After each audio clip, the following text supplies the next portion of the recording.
July 10th, 1943.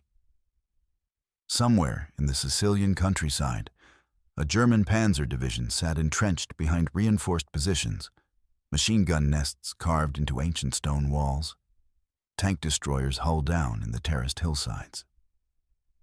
The Allied advance had stalled, not because of the terrain, not because of superior numbers, but because conventional artillery couldn't dig them out. High explosive shells would crater the earth, send up plumes of dust and debris. Then the Germans would emerge from their fortifications and resume firing. Every attack ended the same way. Bodies in the wheat fields, burned-out Shermans smoking in the Mediterranean sun, the casualty lists growing longer.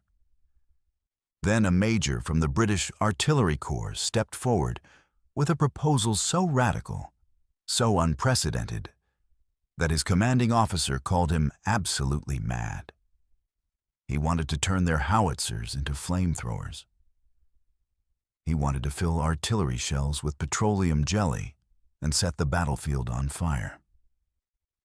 He had no formal training in chemistry, no background in weapons development. Before the war, he'd been rejected from graduate programs, passed over for academic positions, working odd jobs in industrial chemistry just to pay rent.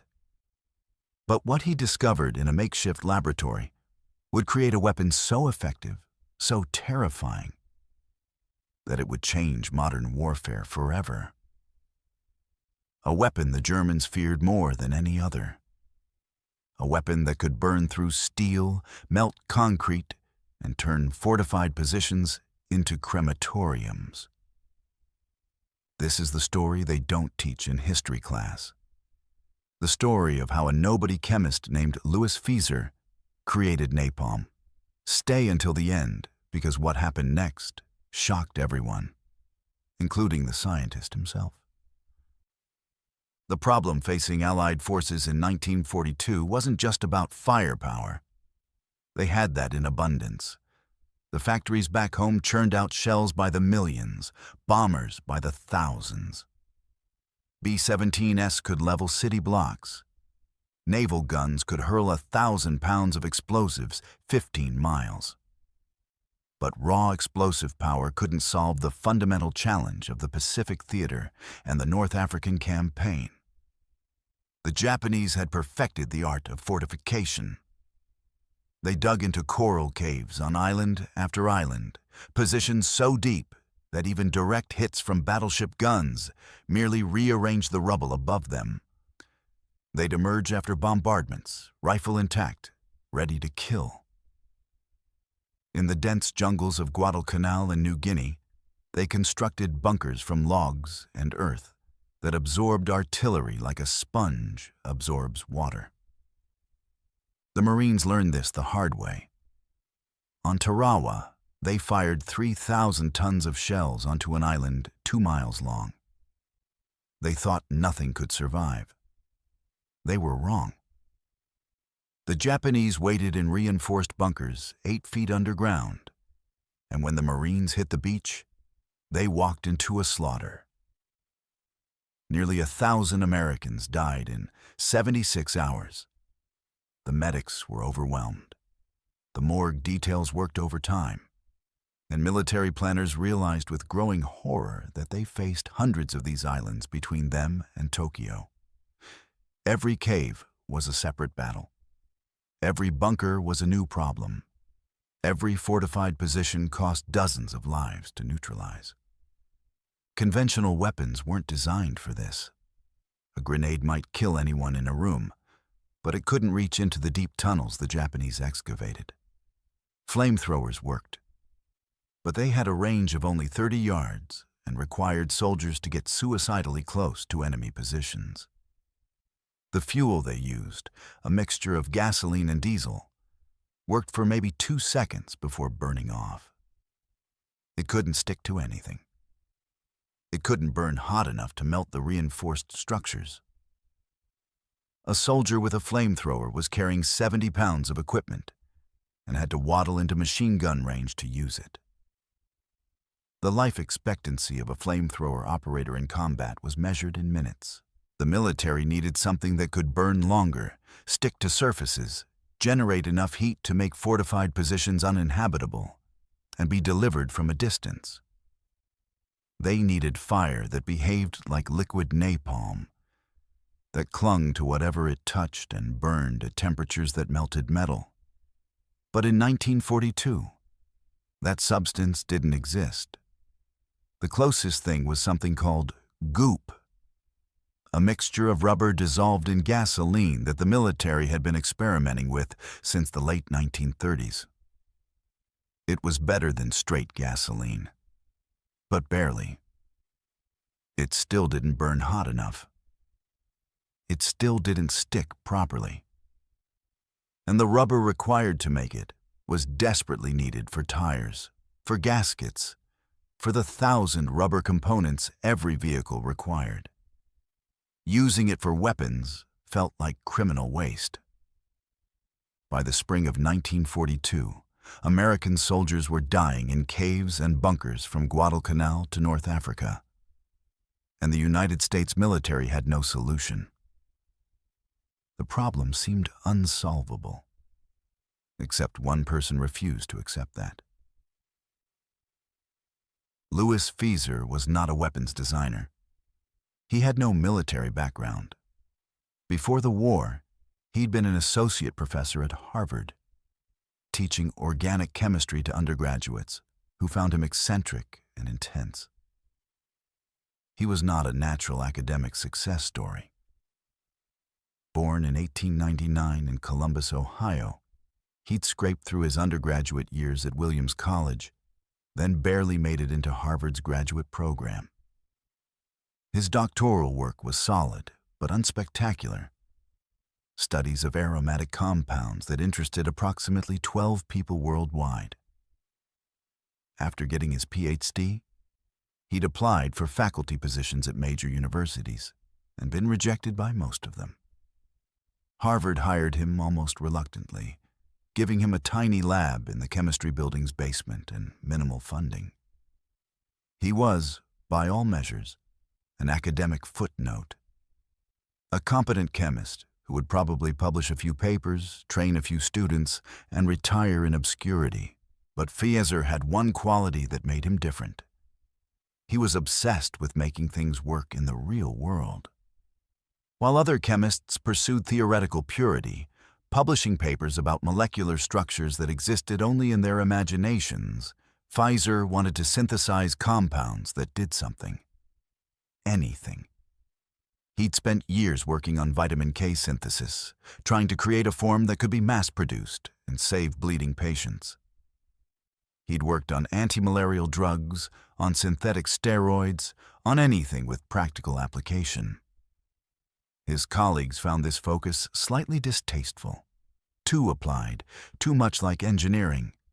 Real chemists, they implied, worked on theory. Fieser didn't care. He liked solving problems. When the National Defense Research Committee came calling in early 1942, looking for chemists to work on military applications, Fieser volunteered immediately.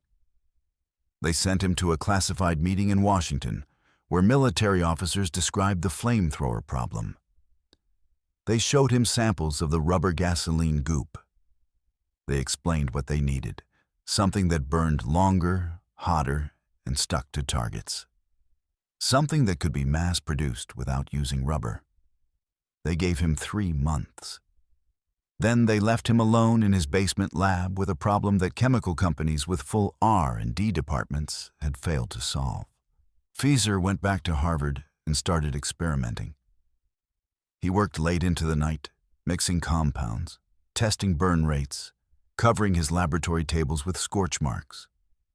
His hands trembled slightly when he worked. He'd never handled anything this dangerous before. Organic chemistry was usually a matter of careful measurements, controlled reactions in glassware, the slow accumulation of theoretical knowledge.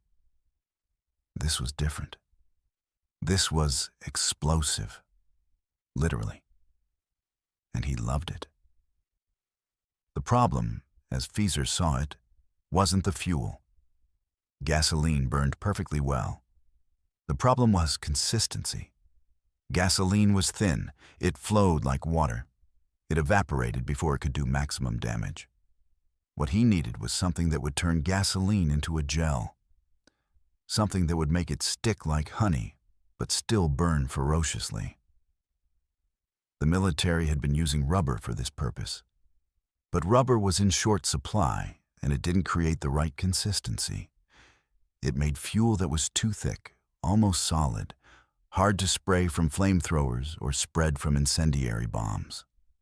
Something clicked in his mind during those late-night sessions. He remembered a class of compounds called naphthenes and palmitates, organic acids derived from coconut oil and palm oil. They were cheap, available in massive quantities, and they had interesting molecular properties. They formed salts with aluminum that, when mixed with gasoline, created a gel, not a solid, not a liquid, something in between, something that might flow through a flamethrower nozzle but stick to whatever it hit. The challenge was getting the chemistry right. Mix the compounds incorrectly and you'd get a useless sludge. Get the ratios wrong and it wouldn't ignite reliably. Fieser filled notebook after notebook with formulas, sketching molecular structures, calculating proportions. He worked in his cramped office above the lab, windows open because the fumes from his experiments made the ventilation system struggle. He tested dozens of variations. Most didn't work. Some worked too well, igniting spontaneously and scorching his lab bench. But gradually, through trial and error, through the systematic methodology that had made him a decent, if unspectacular academic chemist, he refined the formula. By May 1942, he had something. He'd created aluminum salts of naphthenic and palmitic acids, mixed them with gasoline, and produced a gel that had the exact properties the military wanted. It flowed. It stuck. It burned at over 1,000 degrees Celsius, and it used no rubber whatsoever. Just coconut oil derivatives, palm oil derivatives, aluminum powder, and gasoline. All readily available, all cheap to produce.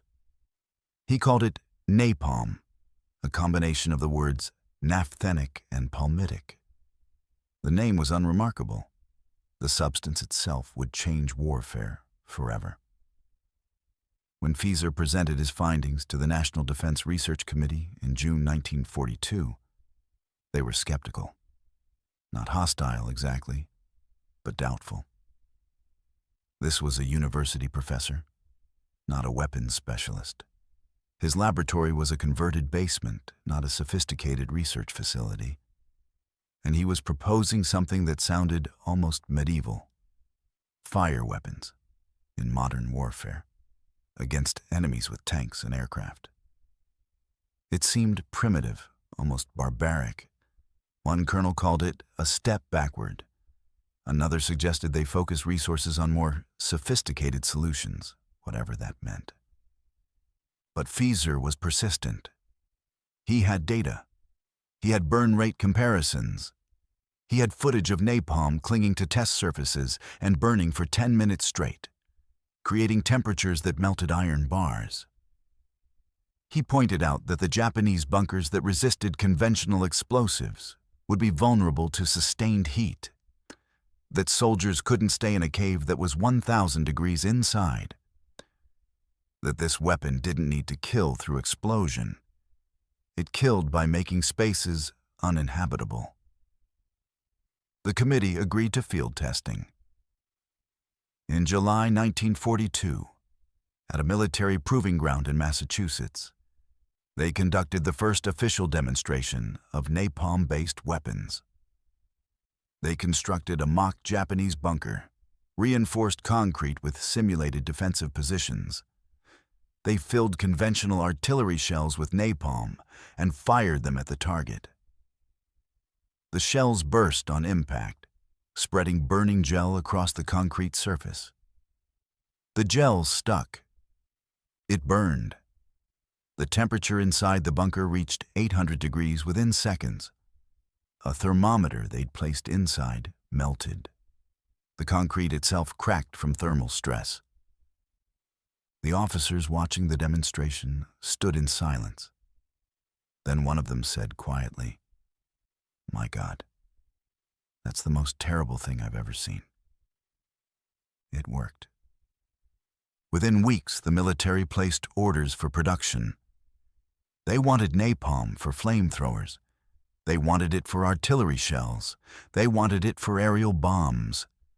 They wanted it in quantities measured in thousands of tons.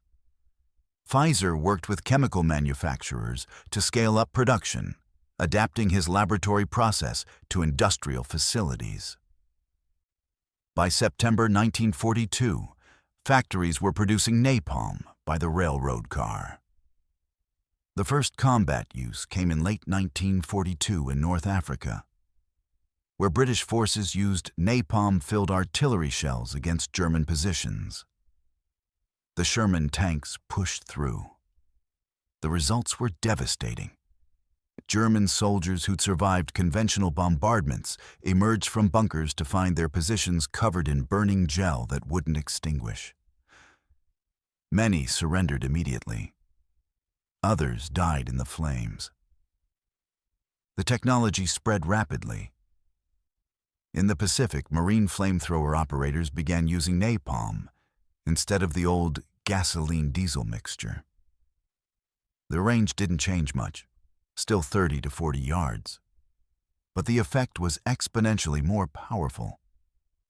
A burst of napalm could clear a cave system, the burning gel flowing into tunnels and creating an inferno that consumed everything. In aerial bombardment, engineers developed napalm bombs that could be dropped from B-29s, spreading fire across entire city blocks. The firebombing of Tokyo in March 1945 used napalm extensively. Nearly 100,000 people died in a single night. By 1943, the Allied forces were using napalm on every front. Artillery units in Italy fired napalm shells to flush German defenders from mountain positions. In France, napalm cleared hedgerows and fortified farmhouses. The German military, which had pioneered so many weapons of modern warfare, had no effective counter. You couldn't armor against it. You couldn't take cover from it. You could only retreat or die. German soldiers captured in Normandy reported that the thing they feared most wasn't the American tanks or the artillery or even the air superiority. It was the fire, the clinging, burning gel that turned any position into a death trap. Military analysts struggled to calculate the exact impact. How do you measure the effect of a weapon that doesn't just kill but terrorizes? But they tried. Conservative estimates suggested that napalm shortened the Italian campaign by weeks, saved thousands of Allied lives by reducing the need for frontal assaults on fortified positions. In the Pacific, it made island invasions survivable. Before napalm, the casualty projections for invading Japan itself were horrifying, estimates ranging from 500,000 to over 1 million Allied deaths. Napalm, along with the atomic bomb, made invasion unnecessary. Japan surrendered. General Curtis LeMay, who commanded the strategic bombing campaign against Japan, later said that napalm was the single most effective weapon in the Pacific theater. More effective than any conventional bomb. More effective, in terms of strategic impact, than almost anything except nuclear weapons. Eisenhower ordered every artillery unit in Europe to have napalm shells available. Churchill was briefed personally on the weapon's capabilities and approved its use by British forces. The substance that a rejected academic chemist had created in a basement laboratory became standard issue for every military branch. By the end of World War II, American forces had used approximately 14,000 tons of napalm. That number would grow exponentially in Korea and Vietnam, where napalm became the defining image of American military power. The burning Vietnamese girl running down a road. The forest canopies turned to ash. Napalm became synonymous with modern warfare's horror. Its impersonal brutality, its capacity for mass destruction. It became, in many ways, more controversial than nuclear weapons because it was used so much more frequently. You could avoid using atomic bombs. You couldn't avoid using napalm once you'd started. The innovation changed military doctrine permanently.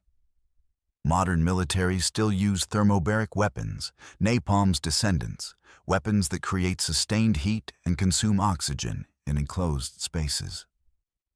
The basic principle Fieser discovered, that petroleum gels could deliver a fire more effectively than any previous method, remains foundational to modern incendiary warfare. Military historians consider napalm one of the most significant weapons innovations of the 20th century, ranking alongside the machine gun, the tank, and the atomic bomb in terms of strategic impact.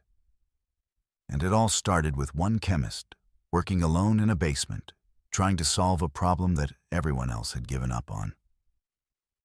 In 1968, 26 years after he'd invented napalm, Louis Fieser sat in his Harvard office and talked with a student journalist about his work during the war. The interviewer asked him how it felt to have created a weapon that had killed hundreds of thousands of people. Fieser paused. He looked out the window at the Harvard campus, at students walking to class, at the world he'd helped make possible through victory in World War II. Then he said something surprising. "I wasn't special," he said. "I was just a chemist who knew how to mix compounds. The real innovation wasn't the chemistry. Any competent organic chemist could have figured that out eventually. The real innovation was that someone listened to an academic nobody when he said he could help. The military, for all its bureaucracy, was willing to try unconventional solutions from unconventional sources. That's what won the war, not my formula, the willingness to let anyone contribute." He deflected questions about the morality of his invention. He refused to apologize, but also refused to celebrate. He'd spent the post-war years working on other things, on vitamin synthesis and steroid chemistry, and all the theoretical organic chemistry that his colleagues respected. He published papers. He won awards for his non-military work. He trained graduate students who went on to distinguished careers. He never talked about napalm unless directly asked, and even then, he kept his answers brief. The student asked him if he regretted the invention. Fieser thought about it. "I regret that it was necessary," he finally said. "I don't regret that I helped when my country needed it. The Germans and Japanese didn't give us much choice about the kind of war we'd have to fight. We fought it with the tools available. I made one of those tools." Louis Fieser died in 1977. His obituary in the New York Times mentioned his work on vitamin K synthesis, his textbooks on organic chemistry that trained generations of students, his contributions to steroid research. Napalm rated one paragraph near the end. The Harvard Chemistry Building displays his portrait in the hallway, identifying him as a distinguished professor and researcher. There's no mention of his wartime work. At the National Museum of American History, they have a sample of napalm in a sealed container, part of an exhibit on World War II technology. The placard mentions Fieser's name but provides no biographical details.